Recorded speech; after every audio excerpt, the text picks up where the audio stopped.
গতকালকে chief adviser sir তিনি যমুনাতে আমাদেরকে ডেকেছিলেন এই লেবার ইস্যু নিয়ে। তিনি এক্সক্লুসিভ আমাদের সাথে 1.5 ঘন্টা কালকে বিকালে মিটিং করেছেন।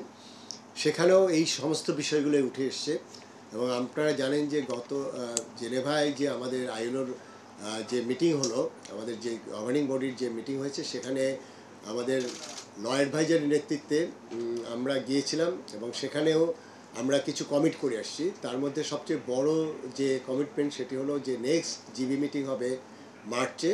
সেই মার্চের আগে 2025-এর যে মার্চে, তার আগে আমরা লেবার অ্যাক্ট যেটা আছে সেই লেবার অ্যাক্টটা আমরা অ্যামেন্ড করব, যেটি আপনারা জানেন অন প্রসেসে আছে। এবং সেখানে এই 11 পয়েন্ট থেকে শুরু করে ইউরোপিয়ান ইউনিয়নের রোড ম্যাপ, আমাদের আইএলও রোড ম্যাপ, এইগুলো সব কিছুই সেখানে রিফ্লেকশন থাকবে।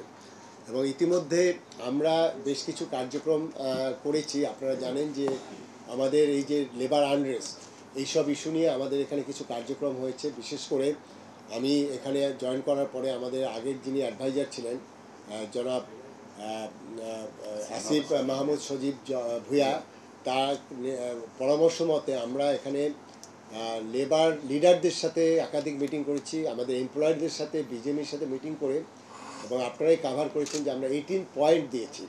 সেই 18 পয়েন্টের মধ্যে লেবারের যে ইস্যুগুলো আছে এবং আমাদের রোড ম্যাপ প্লাস আমাদের 11 পয়েন্ট, এই সব কিছুই কিন্তু ওখানে আমরা ট্রান্সলেট করেছি। এবং এটি আজকের যে ডেলিগেশন, ইউএস ডেলিগেশন, তারা হাইলি অ্যাপ্রিসিয়েট করেছে। এবং গতকালকে চিফ অ্যাডভাইজার স্যারের ওখানে আমরা যে মিটিং করেছি সেখানেও এই বিষয়গুলো আলোচনা হয়েছে এবং চিফ অ্যাডভাইজার স্যারও এই আমাদের 18 পয়েন্টটাকে হাইলি অ্যাপ্রিসিয়েট করেছেন। এখন আমরা কাজ করার সময়, অর্থাৎ আমাদের হাতে মাত্র 3টা মাস সময় আছে, ডিসেম্বর, জানুয়ারি এবং ফেব্রুয়ারি। এই 3 মাসে আপনারা দেখবেন যে আমরা অনেকগুলো অগ্রগতি করব এবং সেখানে 2-1টা ইস্যু যেগুলো হয়তো অগ্রগতি করা যাবে না, সেই জায়গাটাও আমরা নীতিগতভাবে সমর্থন করি, কিন্তু এটার জন্য টাইম লাগবে। সেই বিষয়গুলো আমরা অ্যাড্রেস করছি। এবং আপনারা এটাও জানেন যে আমাদের সম্প্রতি যে লেবার রাইটস কমিশন হয়েছে জনাব সুলতান নেতৃত্বে, সেটি গত 3 দিন আগে এটি একটা গেজেট নোটিফিকেশন হয়েছে এবং সেই অনুযায়ী আজকেও সেই টিমটা আমার সাথে এই দুপুরে আমরা একটা মানে কী বলবো কল অ্যান্ড মিটিং করছি, মানে হাউ টু ওয়ার্ক টুগেদার। এবং আমাদেরকে ক্যাবিনেট থেকে ইনস্ট্রাকশন দেওয়া হয়েছে তাদেরকে অল আউট সাপোর্ট দেওয়ার, এবং সেইটা লজিস্টিক বা যে সাপোর্ট আমরা দেবো।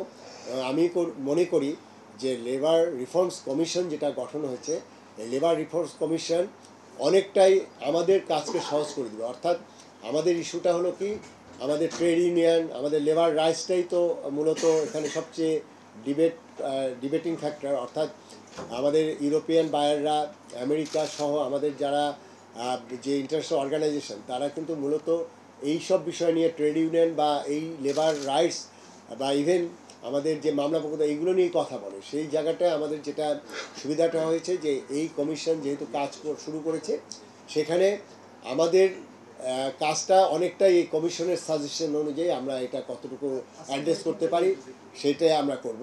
এটি হলো ওভারঅল আমি যে চেষ্টা করলাম।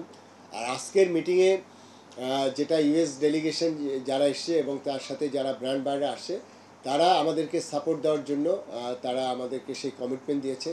এবং তাদের মূল কথাটাই হলো একটা, we want to work together. এবং সেটাই আমরা মনে করি যে আমরাও তাদেরকে কমিট করেছি যে আমরা তাদের সাথে নিয়েই কাজ করব। এবং সেখানে 11 পয়েন্টের যে ইস্যুগুলো আছে সেগুলো আমরা কমিট করেছি যে এগুলো প্রত্যেকটা বিষয় অ্যাড্রেস করা হবে, এবং তারা সেটা ট্রান্সপারেন্ট ওয়েতে করার বিষয়টা বলেছে। এবং আমরা সেই জিনিসটা আমরা এখন এই যেহেতু একটি ইন্টারিম গভর্নমেন্ট কাজ করছে, সেখানে আমরা আশা করছি যে ইন্টারিম গভর্নমেন্টের যারা আছেন সেই উপদেষ্টা মহোদয়ের পরামর্শ মতো আমরা সেই ট্রান্সপারেন্ট ওয়েতেই আমরা এই কাজগুলো করব।